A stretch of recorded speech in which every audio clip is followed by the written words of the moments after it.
Welcome everybody. We've got an hour, so very strict on timing, although you've all turned up late, but I hope you've had your carrot cake and your brownie. Today's debate is on the motion that the House believes the concept of special category data needs reforming. Now, I have discussed with the speakers about whether we should we all mean sensitive data, okay? Special categories of data is just a much longer way to say it, but we're gonna proceed on that basis. And we're very fortunate to have, we have quite an unusual situation really to start with. We have two representatives of the same firm arguing against each other.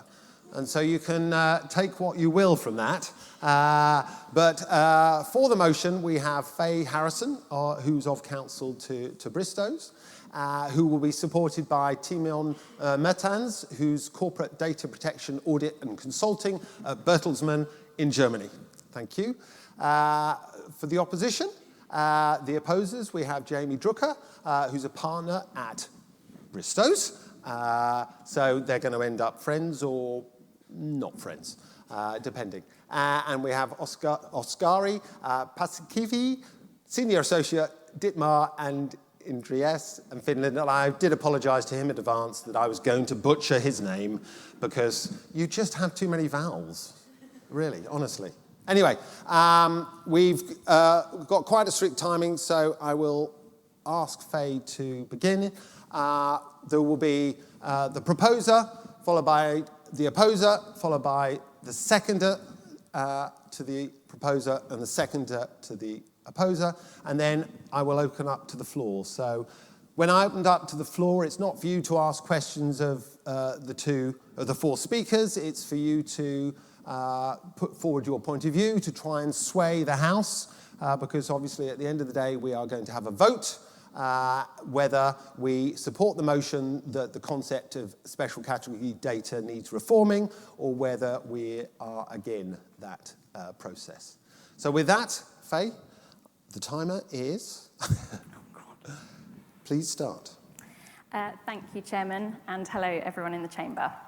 I'd first like to argue that the concept of sensitive data is based on outdated societal concerns. It has post-World War II origins, following the persecution of certain vulnerable and minority groups based on things like sexuality, religion, and disability. Legislators sought to provide greater privacy protection for those at risk of being discriminated against. The special category data regime was therefore intended to protect information that was considered the most sensitive by individuals at that time, the rationale being that misuse of those categories of data would have more severe consequences for the data subject's fundamental rights. In the current day, many of the categories appear at odds with a society that is increasingly online and in many ways more open about things like sexuality, with the sort of out and proud movement. Diversity and inclusion programs are very commonplace. People are often more open about their health conditions by blogging their fertility journeys or cancer journeys.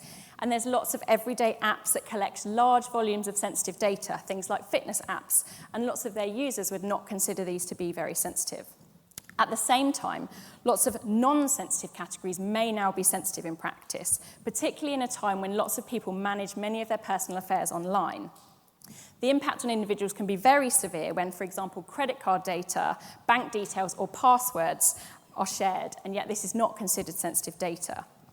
Given the original rationale of sensitive data needing greater protection due to the more serious consequences of its misuse, it seems illogical that these categories are not considered sensitive. I'm therefore proposing that the categories of sensitive data should be updated to take account of modern-day uses of data and societal norms. I would secondly like to argue that the concept of sensitive data has become too broadly defined. There's been a trend in recent years towards a broader interpretation in the CJEU. The case of Audit in 2022 found that publishing the name of an individual's spouse or partner is processing sensitive data if an individual's sex life or sexual orientation can be deduced from that data. Equally, in the Linden Apotheker case, 2024, it was held that data collected by a pharmacy to process online orders for non-prescription medication, including the customer's name, address, and the medication, could indirectly reveal health data simply by establishing a link between the person ordering the medicine and the medicine ordered, even though there's no guarantee that the person ordering the medicine would be the person taking the medicine. This decision has quite significant potential ramifications. At the time, the Advocate General commented that based on this reasoning, the purchase of a book about a political figure could be seen as indicating that person's political views. Additionally, more and more data is being considered sensitive by association, where large data sets are processed. In the Meta versus Bundeskartellamt decision, it was held that if a data set contains both sensitive data and non-sensitive data, which cannot be separated at the time of collection, the whole data set should be treated as sensitive. This broadening of the meaning of sensitive data is leading to a lot of uncertainty for controllers, and it's very difficult for them to know when they are processing sensitive data. Equally, this leads to an increased compliance burden and potentially the risk that more controllers will seek to circumvent compliance. Alongside a broader interpretation of sensitive data, we see a narrow interpretation of the Article 9 conditions, meaning that controllers are often left to rely on consent, which can have problems around whether this is freely given and whether it can be withdrawn. Controllers are therefore having to think very creatively, come up with carefully crafted arguments when they're trying to rely on the other conditions. And I can't help but question whether this was really the intention of Article 9. I'm therefore proposing that this broadening of scope needs revisiting in order for compliance with Article 9 to be more practicable. I'd next like to argue that whether or not data is sensitive depends on the context in which it's processed. The Greek-German scholar Simitis argued that it is not sufficient to identify specific categories of sensitive data, but that the processing only becomes sensitive depending on context. On that basis, all data should be assessed on account of the context in which it's being processed to decide whether sensitive data processing is taking place. The idea behind this thinking is that if data is processed with the intention of drawing sensitive conclusions, then that will be processing sensitive data. If this is not the purpose, then perhaps it's not. And this approach can potentially be seen as more comprehensive than simply having a list of defined categories. But the current regime under the GDPR does not take context into account, with the exception of biometric data, which will only be sensitive if used to uniquely identify an individual. However, I would argue that some of the categories within the definition of sensitive data will not always be processed in a sensitive manner. For example, if ethnicity data were to be collected by an employer on an aggregate basis with diversity and inclusion objectives in mind, but not for the purpose of identifying specific individuals and not to make conclusions about their ethnicity, is this really processing that requires special protection? Equally, some non-sensitive data can be very sensitive in certain circumstances. For example, contact data is not considered sensitive data, and yet if the data relates to a victim of domestic violence or stalking, this could be very sensitive data. I therefore further propose that context should be taken into account and that having an exhaustive list of categories of sensitive data is no longer workable. I'd further like to argue that the definition of sensitive data is not compatible with modern AI use cases. Generative AI models are trained on very large data sets which may incidentally contain sensitive data. It can be difficult to determine when data is sensitive within these data sets. And data that might not intuitively appear to be sensitive may become sensitive due to its combination or association with other data. Equally, it can be very difficult to find an appropriate Article 9 basis for processing this sensitive data. The manifestly made public condition may be relied on in certain circumstances, but it's not always available. Given the proliferation of large language models in modern-day life, it's problematic that such use isn't compatible with the current definition of sensitive data and related Article 9 conditions. And I consider this will only get worse with these data sets getting more and more vast as this technology is further developed. And if we reach a point where most or even all of the data processed by these models has to be treated as sensitive data, how is the GDPR providing meaningful regulation by providing additional restrictions on the use of all of this data? It's also important to note that AI models often encounter issues of bias. Clearly taking steps to reduce biased outcomes in these models is fundamental, and it's indeed something that regulators encourage. And yet, in order to reduce bias, for example, towards certain ethnic groups, we need to process certain special category data. For example, if a model generates images of people, it will need to process sensitive data to ensure that it can generate images that are representative of society as a whole. Again, it can be challenging to find an Article 9 condition for such processing. And this underlines the point that the drafting of Article 9 does not accommodate the need to tackle bias in AI models. I'm therefore proposing that Article 9 needs updating in order to take account of AI and data-driven innovation, as well as the need to prevent bias and discrimination in these models. Finally, I'd like to make the point that not all special category data needs the same level of protection. Article 9 is drafted in a way to afford the same degree of protection to all types of sensitive data. And yet there's a number of examples where this position can be challenged. For example, health data is extremely broad and can be shown to have a significant range of sensitivity. For example, we have the same level of protection for a self-certified absence note because someone's got a cold and someone's HIV status. And this means lots of practical issues where, for example, consent is required for really innocuous health data. Equally, categories like trade union membership are very sensitive in certain countries, but not necessarily in others. Again, I therefore propose that the current definition of sensitive data needs updating to take account of the fact that not all of these categories of data should be treated the same. On that basis, I would like to urge the Chamber to support the motion that the concept needs reforming in view of the arguments I've raised today. Thank you.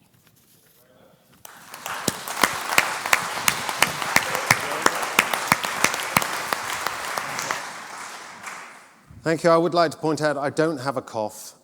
We've just agreed that coughing is the way I shall indicate when the speakers have 1 minute left to go. Jamie. Mr. Chairman, ladies and gentlemen, it's with great pleasure that I rise to oppose the motion today that the concept of special category data, sensitive personal data, requires reforming. Indeed, my view is that we need the concept and the special protections it affords today more than we ever have done before. I'm also going to look at the historical context in much the same way that my opponent did, but I'm going to argue that, in fact, the historical context and the European history that underpins the concept shows its fundamental importance. I'm then going to spend a bit of time looking at why these specific categories are so private and so intimate and require special protection. And then I'm going to consider why today's political environment and technological landscape requires that we give extra protection to these categories of data today in much the same way as we did when the proposal was first made in the 80s. So in terms of the historical context, as I said, the concept of sensitive personal data goes all the way back to the Convention 108 in the early 80s. And indeed, it has found its home in every iteration of European data protection law since that time. And that is not an accident. Each time there's been another iteration of data protection law, the legislators have put that question to themselves: is this data different? Do we need to draw a red line? Do we need to give it special protection?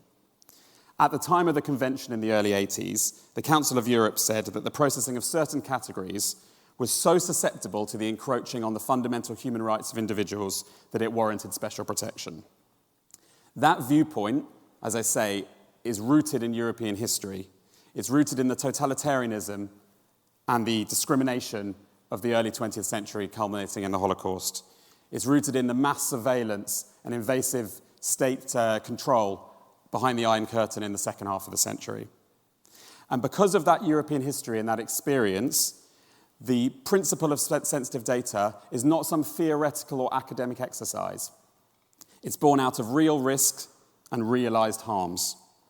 And so I would contend that we should look at the history and not say, oh, this is some outdated some outdated concept, but rather the history tells us why it mattered in the first place and why it still matters today. So we can trace the roots of sensitive data back to some fairly weighty concepts and fundamentals. Firstly, constitutional and human rights law. So processing of these specific categories of data directly implicates certain fundamentals of human rights law. Not just, it's important to note, privacy and data protection, but also freedom of thought, freedom of conscience, freedom of religion, freedom of association, freedom of expression. We can also see some level of alignment between the sensitive data regime and anti-discrimination legislation in an employment context. Now, I acknowledge there's not perfect alignment there, but it does show you that there's some thought that's been given to these categories of data being the ones that give most rise to risk of discrimination. And the principle of sensitive data also builds on existing regulatory regimes for particular types of data, in particular health data, processing of medical records, genetic data. So all of these kind of building blocks to the principle of sensitive data lend quite a bit of weight to showing why they're of fundamental importance. Now, of course, as my opponent raised, you can come up with some examples of very benign special category data, and you can equally come up with some examples of very sensitive non-special category data. But what we're trying to do here is set a bit of a baseline and say, at their core, these are the categories that most people would consider on their face to be inherently sensitive and the ones that history tells us are most at risk of abuse. And we can all think of examples of abuse from insurers misusing health information to governments collecting racial and ethnic background information, perpetuating systemic racism. So the categories of special category data, the categories of sensitive data, in fact go to the most intimate details of our lives. They're about us. They're not just about what we've been up to. They're about who we are, where we came from, what we believe, what we think. And because of that, abuse of these specific sensitive categories doesn't just give rise to risk of financial damage or loss of autonomy over your data, but it gives rise to real risk of emotional distress, stigmatization, social isolation. Now, my opponent raised the point that kind of in 2025, people are much more open about these categories of data. People are happier to talk about their sexuality or their racial and ethnic background. And I guess what I would say to that is, sure, I accept that, but not everyone, not everywhere. And it's incumbent on us to think about the most vulnerable people when we bake in baseline protections for data protection. And I guess I would also say it's not about whether we're hiding these attributes, but it's about giving people autonomy and control over their processing. The special category data regime is also really important in ensuring trust in public institutions and companies, which is an important building block of just a modern, functioning democratic society. If people don't have trust that their healthcare records are going to be processed safely, maybe they won't go and get medical treatment. If people don't trust that their political opinions are going to be processed in a fair way, maybe they don't engage in the democratic process. So these are fundamental points, fundamental reasons why we need to have a special regime. Now, at the time of the 1981 convention, or rather before it, the Council of Europe mentioned a couple of concerns as to why it needed the special category regime. It talked about increased computer use and computing power. This is in the late 70s. And public anxiety about the power of public authorities. I would say those 2 points have hardly got less acute in the time since. Indeed, I would say there's ample evidence of a significant uptick in authoritarian data use in the last 3 to 5 years alone. And that shows that the historical experience is not just historical, it's happening today. Just by way of a couple of examples, the Trump administration is doing an awful lot with data at the moment. The second Trump administration in particular, it's breaking down previously siloed data categories within government agencies. It's sharing them to create mass databases, not just for their Doge government efficiency piece, but also to drive the deportation effort that's going on at the moment. In Hungary, we've got new biometric surveillance laws which have resulted in public authorities being able to track who was attending banned pride marches. This is happening today.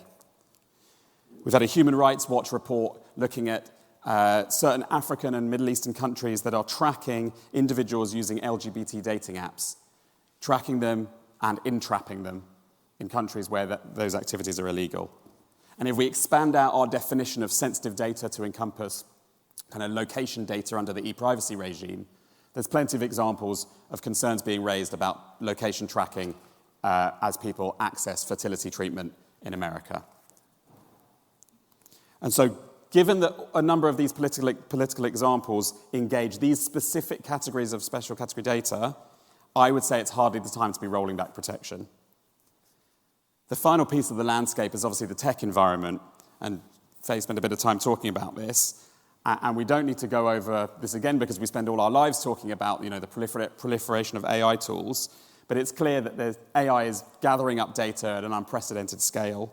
Decisions are being made about people's lives in ways that not only do we sometimes struggle to explain, but we struggle to understand, and we certainly struggle to audit. And Thank you. The concern was raised by the other side that special category data categories are being defined too broadly to bring in all this inference data. But I would say that expansion, that's not happening for the sake of it. It's not arbitrary. It's happening specifically because AI tools enable collection of seemingly innocuous pieces of data, drawing them together to find out things about the most intimate part of our lives. So to conclude, my seconder is going to address why the current legislative regime works well as it stands and pick up some of the points that were made about context-specific processing. I'll just leave you with this. We shouldn't reform the concept of special category data just because it will make life more convenient for businesses or because there's some current uncertainty or because there are some complex interpretation challenges. Yes, compliance can be challenging. It's supposed to be that way when we're talking about the most intimate and sensitive data. European history and the current political landscape demands that we apply ourselves to this challenge and design our technology to rigorous standards that protect special category data. So I urge you to oppose the motion. Thank you. Thank you very much.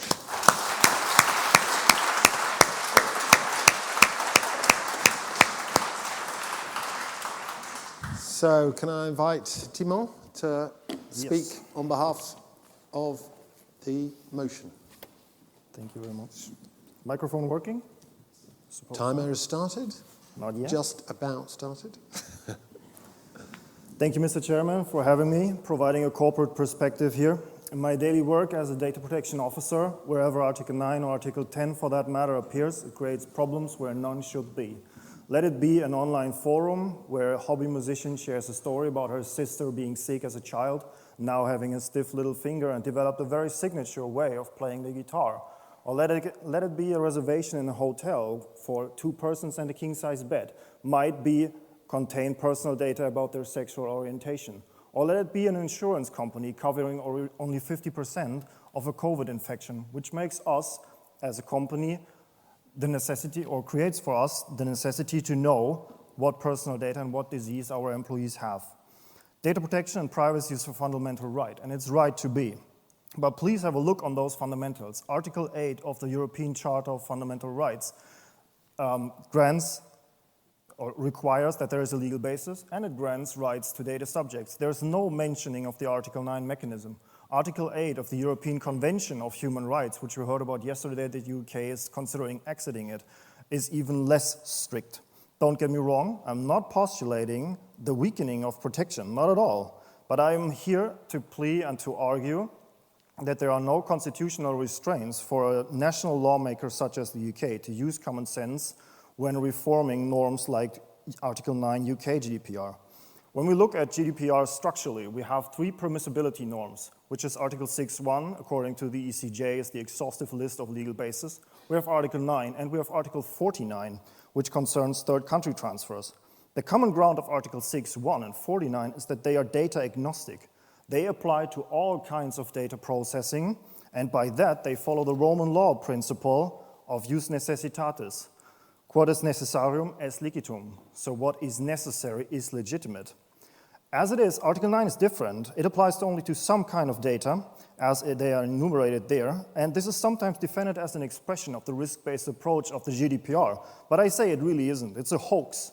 One example, if I look at the audience here, I see a number of people with glasses, and I see a number of people not wearing glasses. For all of you, by this mere observation, I process health data.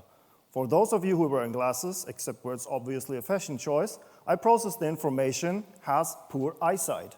For all the others, I process the personal information has no problem with the eyes. And I ask you now, what is the risk of this observation? Or, as a matter of fact, what is the goddamn relevance of it right now? Absolutely none in my argument. Article 9, instead, follows a purely binary approach. If you process anything that falls in that catalog, you're in, and then you're fully in. There's no light version of Article 9. And so I would be required to rely on consent or on some very shaky basis, like obviously made public, interpreted by the ECJ last year in a way that makes it, in practice, completely useless. And for what? For the information person wears glasses? Don't get me wrong, that information can be critical and can be relevant. For instance, when you're applying for a job as a fighting pilot. Right now, it has no relevance. So to summarize my point, Article 9 is an alien provision to GDPR because it pays no attention or pay attention to the data, or even if there is sensitive purpose of that processing at all. Which brings me to my second point, the difference between data and information. One example, Tim buys 12 bottles of wine a week. From that, and I want to stress that, the very same data set, I can infer very different information. Tim's friends take from it, with Tim you can have a good time. The winery takes from it, Tim is a very good customer, let's advertise him and sell 2 more. And Tim's insurance takes from it, Tim has a drinking problem, let's raise his fee. So what I want to stress here is concentrate and don't make the same mistake as the ECJ made in Linden Apotheke. Concentrate on who is actually doing the processing, for what purpose. The ECJ did not concentrate on it, as Article 9 purports it. They created a hypothetical or possible inference that someone might eventually make. So what I say here, and what I want to plead this House, is essentially, so I'm a little out of time, once and from the moment onward, you as a data controller decide to process data and infer information that creates a health relevance or another relevance, then you're in. If you do not process information that reveal that kind of sensitive life facts about that person, then you should not be considered as processing sensitive data. Last sentence, I plead this House to reform Article 9, and if you will, data protection law in general, to concur with human life. We're all societal human beings, not eremites on a mountain. We express ourselves through information and the reveal of data. That's natural human interaction. No one wants to be addressed as human fellow life form, just because, as the ECJ puts it, politeness as in ladies and gentlemen is not necessary. Thank you, Mr. Chairman.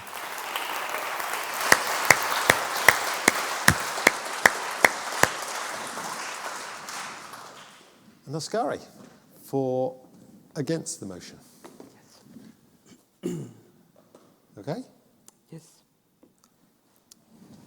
Thank you, Mr. Chairman, ladies and gentlemen. As my fellow opposer very eloquently demonstrated, there is certainly now, as ever, a historical, rational, and even moral necessity to legally identify and, in a heightened manner, protect certain categories of data as it has currently been done in legislation. I would now like to take this time to build on that reasoning with an additional practical and very functional perspective. And what this perspective boils down to is essentially one question. Does it work? In other words, does the concept of sensitive data, of special category data, and the heightened protection thereof work? And quite simply, it does. As we know, the regime on special category data, namely as reflected in Article 9 of the GDPR, it means that on top of general data protection requirements and general legal bases, the processing of these special categories is subject to a, by default, prohibition with strict but numerous exceptions. From a practical perspective, this is a highly reasonable and balanced approach which accomplishes, in essence, the following. When intending to process special category data, controllers are forced to take a time out, as it were, really assess the necessity of the processing, thereby contributing to data minimization in the process, and to work their way out of the prohibition through careful and documented assessment. So specifically what was brought by the proposers regarding that applying these restrictions requires imaginative and in some cases strange interpretations is actually more related to a careful assessment that has to be done in a changing digital environment. Obviously, The alternative would be that processing sensitive data could merely rely on the more general principles and general legal bases in certain cases. But any expansion of mere general legal bases and the general data protection principles truly allow for too much flexibility and low efforts. It is clear that for many organizations, simply relying on the general principles and general legal bases mean hurried compliance processes with relevant assessments and the documentations thereof remaining inadequate, postponed, or even neglected. For the identified sensitive special data categories, this is simply insufficient and unacceptable. The proposers have, of course, argued that the sensitive data category approach, as in its current form, is overly categorical, binary, inflexible, outdated, and therefore an overturn and narrowing down is argued. Firstly, this argument is not accurate given the inbuilt flexibility of Article 9. There are many exceptions, many terms used within Article 9 which actually make the whole regime very much context-specific as necessary, regarding people's willingness to be more open, regarding, for example, sexual orientation, as was mentioned. There is exceptions regarding manifestly making public and so on. But I think the motion, more than anything else, evades the real point here. The law is not perfect. There are unclarities and impracticalities, but these can and should be addressed through clarifying authority guidance, collaboration, and specifying laws as enabled by Article 9. But it should not be addressed by overturning rules and concepts reflecting very sacred values in our society. Such an overturn would only invite businesses to exploit precious, sensitive data and therefore add to the citizens' growing distrust in the current digital economy. I urge the opposition of the motion on this basis.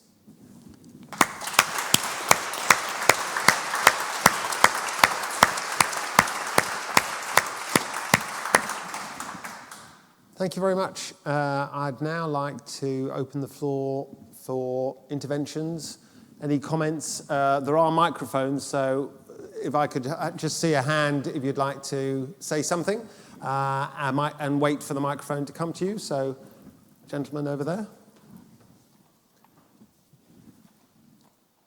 Is it relevant that the Court of Justice decided that the regime for the processing of sensitive personal data under the old directive didn't work in relation to search engines? Something in particular of a GC decision from maybe 2017 in which the Advocate General said effectively strict application of the rules on sensitive personal data would prevent anyone from offering a search engine because that necessarily involves the collection of sensitive personal data from websites and the re-provision of that through a search engine. Thank you, but are you opposing or... I'm on this side. For those visually impaired, that's not going to help, is it, really? Okay, thank you very much. Other comments or interventions, please? Yes, down at the front. Hello. My name is Elizabeth Stafford. I work for the Department for Science, Innovation, Technology.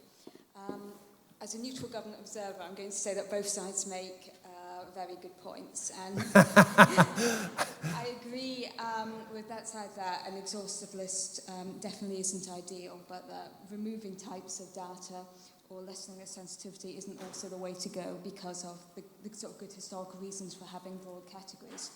I want to just talk very briefly, just get a plug in there for our new data protection, our new Data Use and Access Act, where we've actually created a new power to recognise new types of sensitive data that arise from technological and societal changes. But we chose not to give ministers the power to remove existing types of data.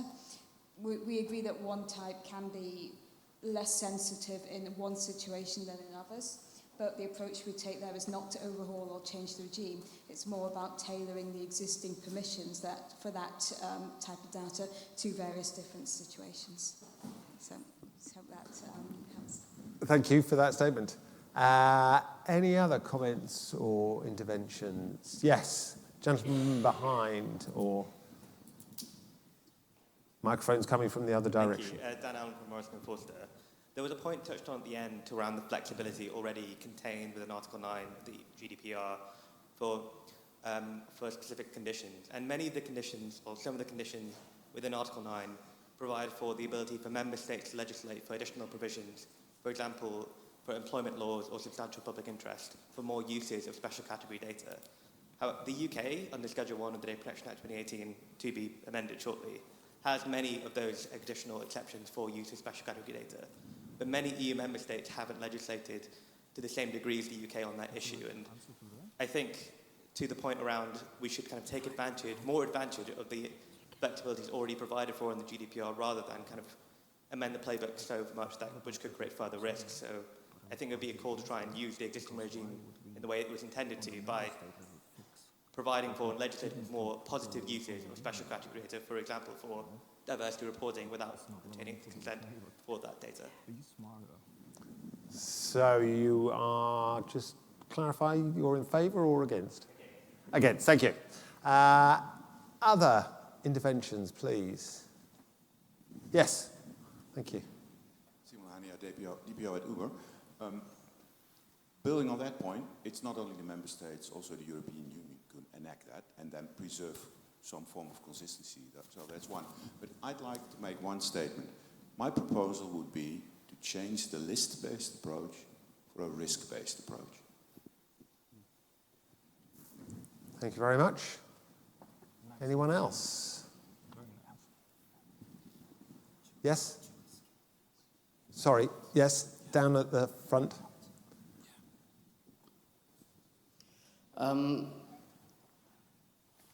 I believe that the motion for reform undervalues and appreciates the flexibility inherent in the current definition of special category data and relegates it to consideration as a static concept rather than a dynamic concept, given that special category data is a starting point rather than the end point. It's the starting point of a journey of considering other contextual considerations of the data by which you make a final determination. Thank you very much. Stuart. It's your party, so you get to speak. I'm Stuart Dresden from Privacy Laws and Business, and I would refer to the proposer's reference to Professor Simitis, who I spoke to him about this subject when we shared a bus ride. We both were attending the Data Protection Commissioner's own conference in Berlin in, I think it was 1989. And as we went round the wall, the Berlin Wall, we've reflected on the historical context of sensitive data. And he told me that he did not believe in a special category for sensitive data because it all depends on context. So I'm supporting what the proposer has said, and that he convinced me it does depend. At that time, he said, if a record, whatever the form of the record is in, everything depends on context. A list, a mailing list might be sensitive or might not, depending on the subject, and it shouldn't. So therefore, one has to think carefully about this. But there seemed to be that it wasn't really necessary to have a special category of sensitive data, and that all data should be considered in its context according to its potential harm. Thank you very much. Another comment over here.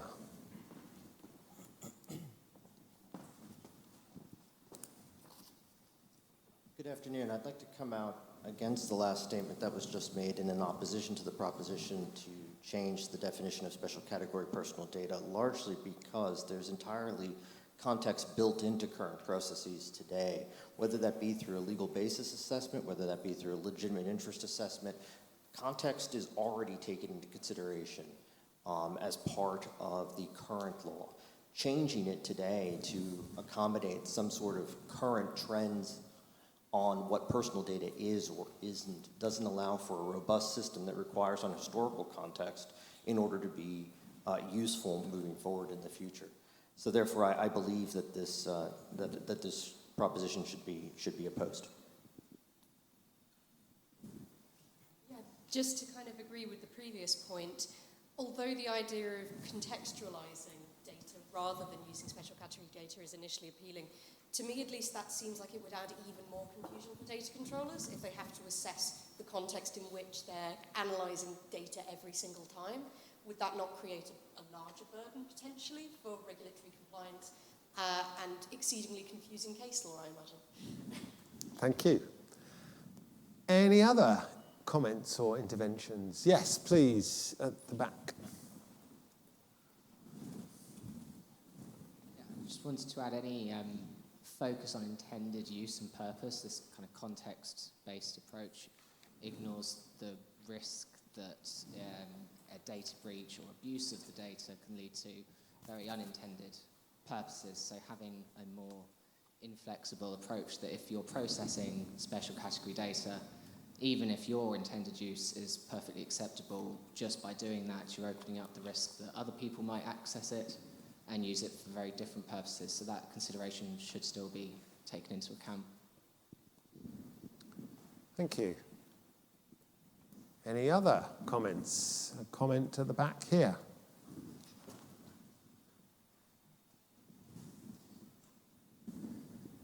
Thank you. So I'm going to oppose the motion, but my heart supports it.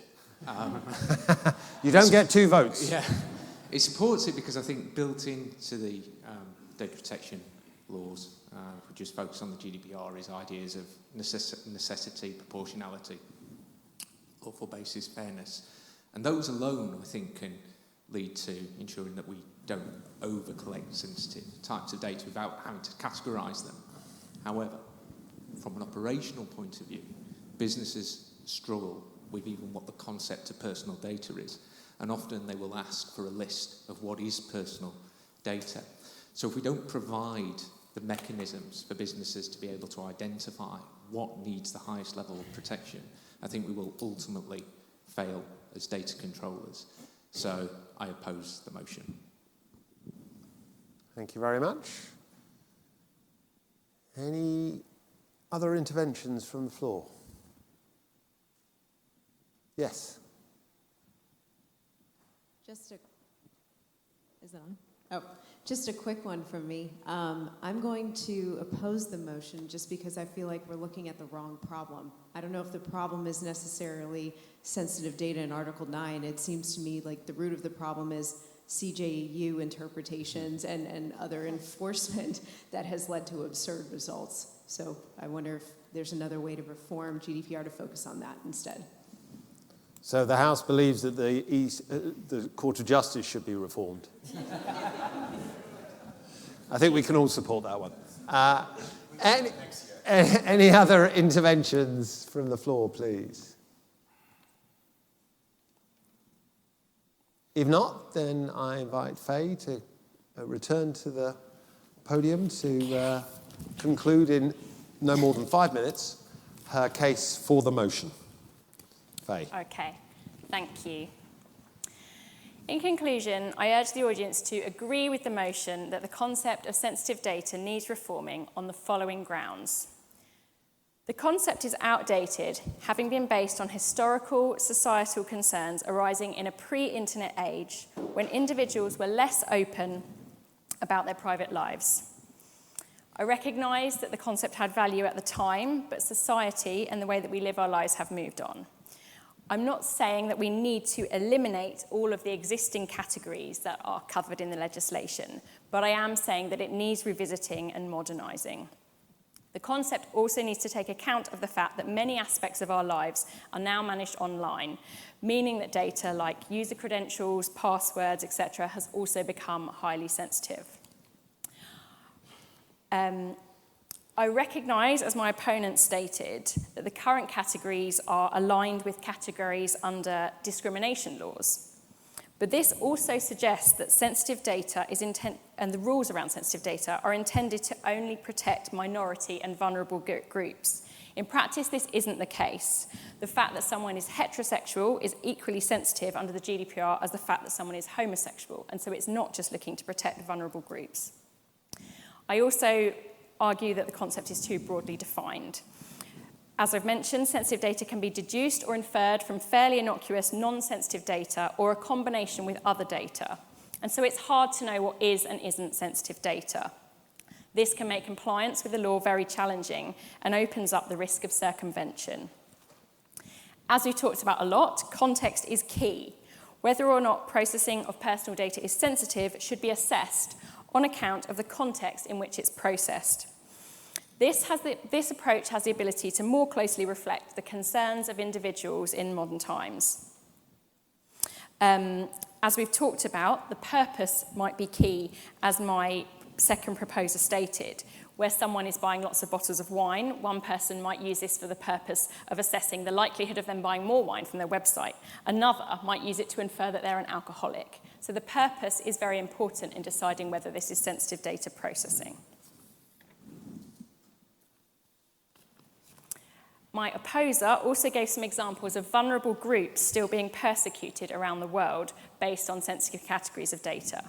But this is why context is so important.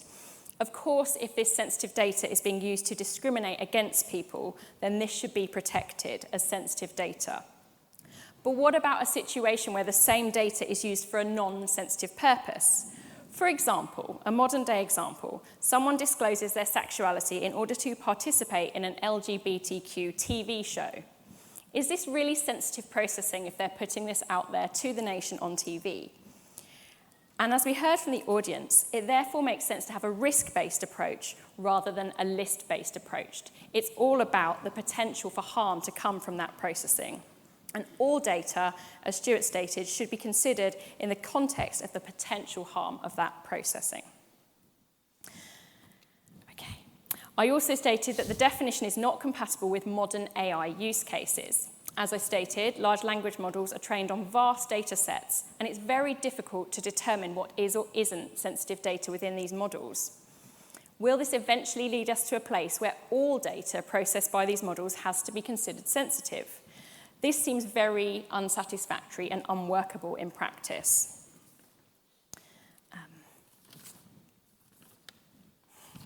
Sorry, I had some more notes. If that helps. I was going to take the point that the lady raised about the compliance burden, where we're having to work out the context of every bit of processing and the additional compliance burden. But what I would say about that is that if every bit of processing that's done by a large language model ends up being sensitive data processing, then are we going to spend our entire lives doing DPIAs? So I would argue that the compliance burden is more significant if we don't change the current definition of sensitive data. Somebody from the floor also spoke about the ability for member states to legislate for new Article 9 conditions. While this is true, this leads to differing approaches in different jurisdictions. We have inconsistency, and this is also problematic for international organisations where they might be processing this data in multiple jurisdictions. I would also argue that this type of issue should be dealt with at an EU level and not at a member state level. Time is up. In conclusion, the current concept of special category data is not compatible with modern day life or the current state of technology, and I urge you to support the motion for reform. Thank you.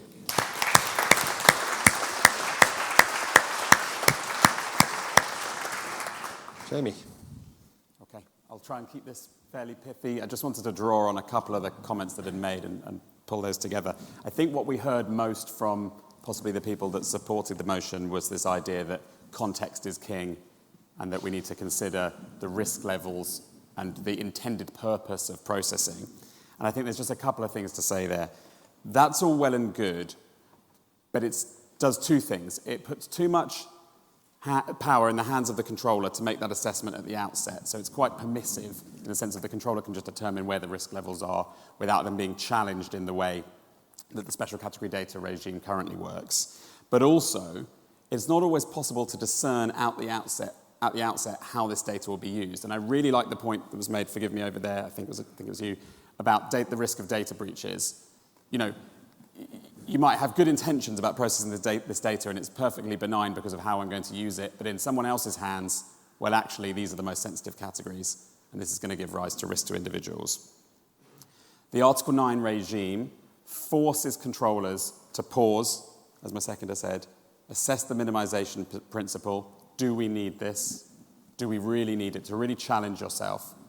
And if you do, we would argue that Article 9 and the remaining parts of the GDPR that interact with it does give sufficient flexibility for you to process data where you really need to. I would also say that context is built in to a number of the provisions of the GDPR. So, all right, that you've got to find an Article 9 condition, but you still have to also find an Article 6 condition. And so you may still be doing balancing assessments and working out the risk. You may be doing a DPIA, balancing the risk, working out what sensible mitigations are. If you have a data breach, you still get to consider what's the risk level, even though it's sensitive data, what's the risk level here? And clearly, regulators, or they ought to be doing this, have risk built into their enforcement decision-making. So, you know, we heard a lot of extreme examples about types of data that's technically special category data, but it's very benign, but I don't think we're going to see too many regulators enforcing that when it's very benign data. No law is perfect. All these laws have to be worked at. We have to work at it. We have to challenge ourselves. Regulators have to work at it. They have to consider where the right enforcement decisions lie. Perhaps the CJU needs to work at it a little bit in terms of some of their more out there decision making. I agree with the point, I think it was over here, about member state conditions being useful, and that's clearly what's intended by the special category data regime. And I would agree that the UK has been fairly comprehensive with its list of conditions in the schedule to the Data Protection Act. And I think that if other member states put those conditions into place, that's not reform of the regime, that's it working as it's intended to work. So, drawing that together, I just wanted to reiterate a couple of the points I made at the outset. The history of this demonstrates that these are the types of data that are most open to abuse, and we have to work hard to protect them. Current political environment is such that this isn't just some mere historical issue. This is a real-life issue now, today. This data is being misused. People are being discriminated against. It's happening right now. And the alternatives, context-based, will just rely on legitimate interest. The controller will make an assessment.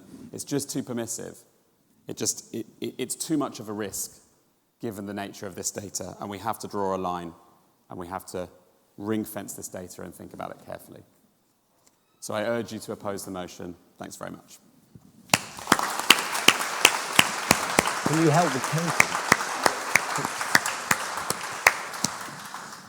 Okay, so we go to a vote.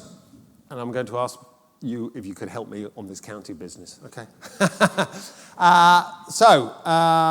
The motion is, this House believes the concept of special category data needs reforming. Could I have a show of hands of those that support that motion, that special category data needs reforming?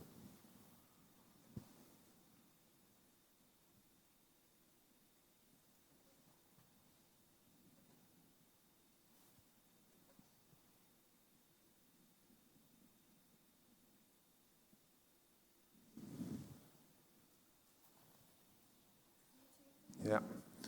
Thank you very much. Now, could I have a show of hands of those who are against the motion, that believe the concept... Oh. Do I have to count that? Yeah.